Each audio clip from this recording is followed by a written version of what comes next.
Good morning, FlossTube, or actually afternoon, it's almost 1 o'clock. I am doing this video because I messed up royally on the last one, and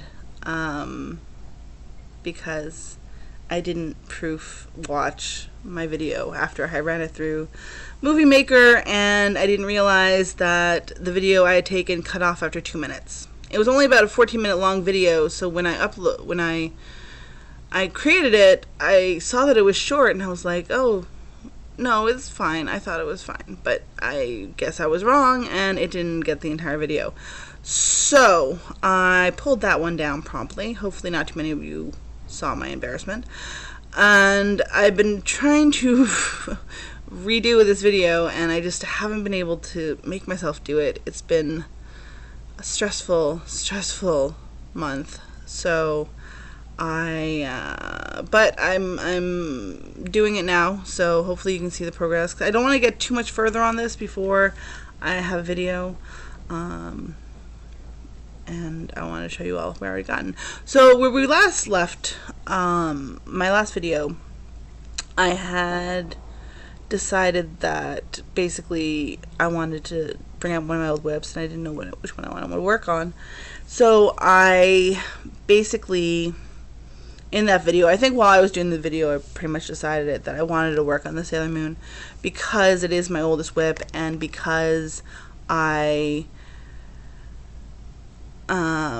really do want to get it finished. So there's a motivation there.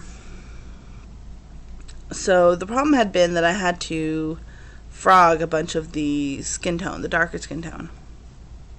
I got the right skin tone. I think it looks a lot better. So I'm going to show you what I did, and I'll explain what I did. So here's where she is at now. I know, it's a lot of progress, because when the last time I showed her, none of this skin tone was done. None of this yellow was done. None of this orange was done. So I started with ripping out the skin tone, and you can see the dark skin tone there against the lighter skin tone. I was a little bit hesitant at first because the lighter skin tone, it comes off as yellowish, and the darker skin tone comes off more as a pinkish blushish.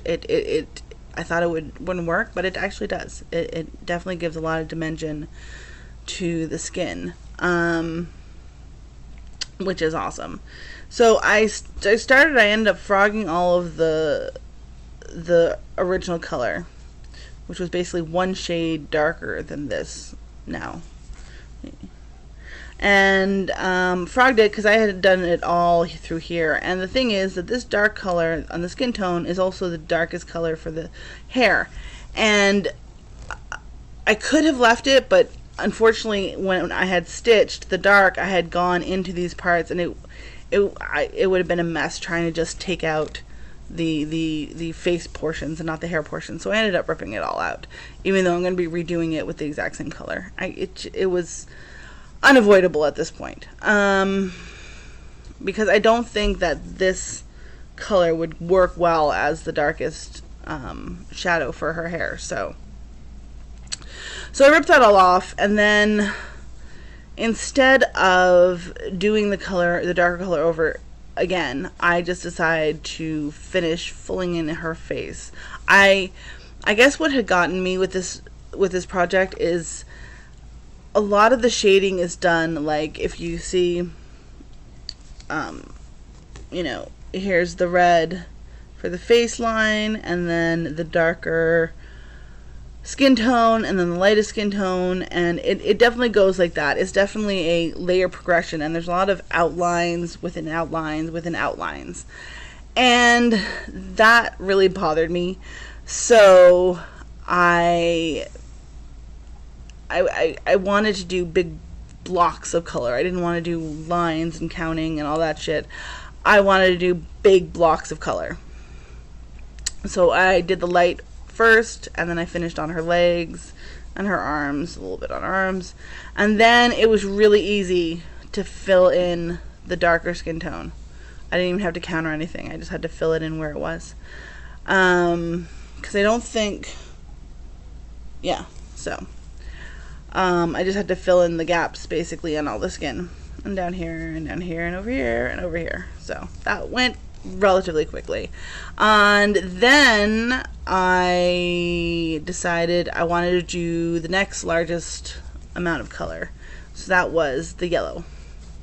So I decided to do all the yellow here, and then I came down here and did all the yellow on her skirt, and then all the yellow in her hair, which is a lot less than I would thought it would be. Her hair comes out more orange, but I think with all the different colors it works. Then I finished the yellow. I decided to do the next largest amount, and this is not usually how it works. I usually end up going from like the darkest to the lighter colors. I'll do that mainly to keep my lighter colors looking brighter longer and not get dingy while stitching. So, but this was going completely against that because I did the yellows before the orange, which was, you know, the opposite way. So so then I did the orange, all this orange in here, lots of orange. So I've done all the orange over here. I still have some orange to do over here and in her hair, and then that's it. Then the rest of her hair is going to be the darkest coral color and white.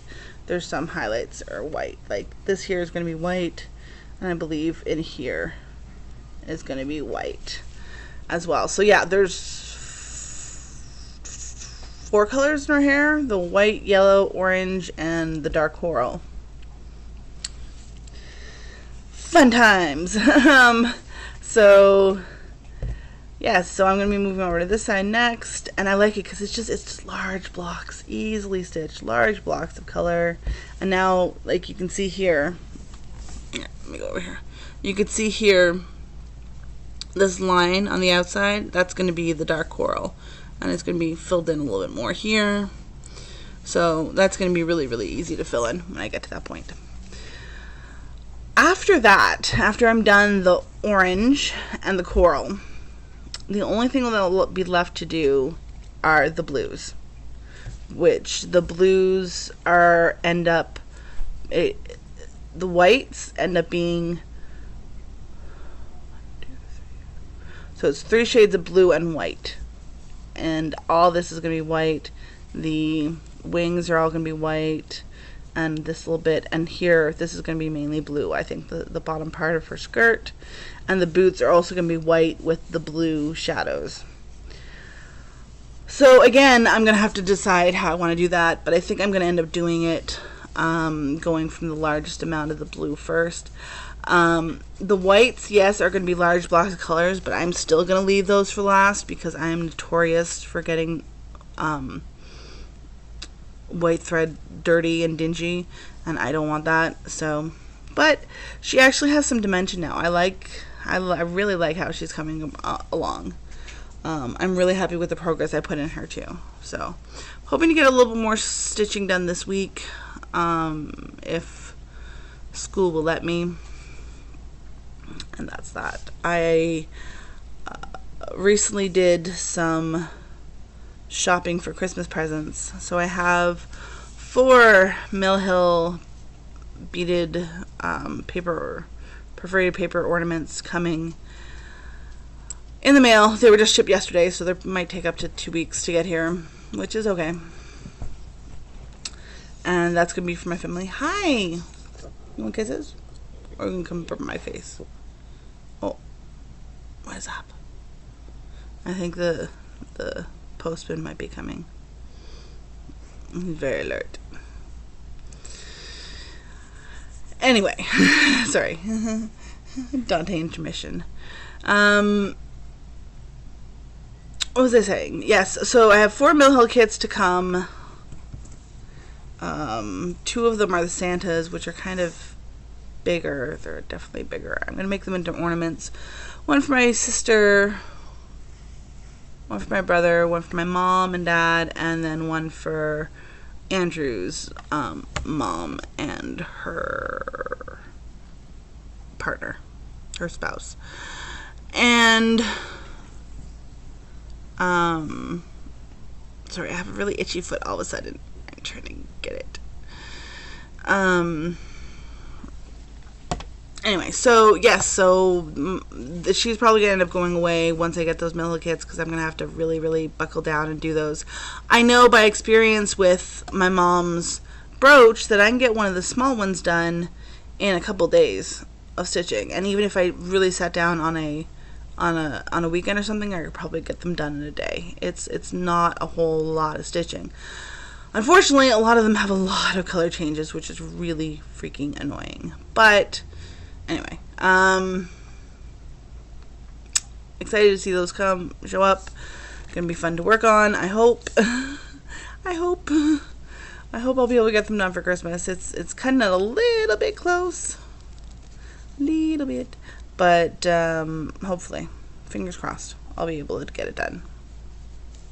Also, I get off school the week before Christmas and the week after Christmas, so I can do the ones that are local. I have 2 that are local, 2 that I need to send, so I have to do the 2 that I need to send first, and then the 2 other ones I can do the week that I'm off, and hopefully I can do 2 in a week. Hopefully. It's not too ambitious, right? I also have other goodies coming, but I think I'm going to remain mum on those until they show up, so I can have a little bit of a reveal. It is my 50th video. I was going to do something for my 50th video, but I really don't have the extra funds to do kind of a giveaway or anything, and I don't have a huge amount of stash. So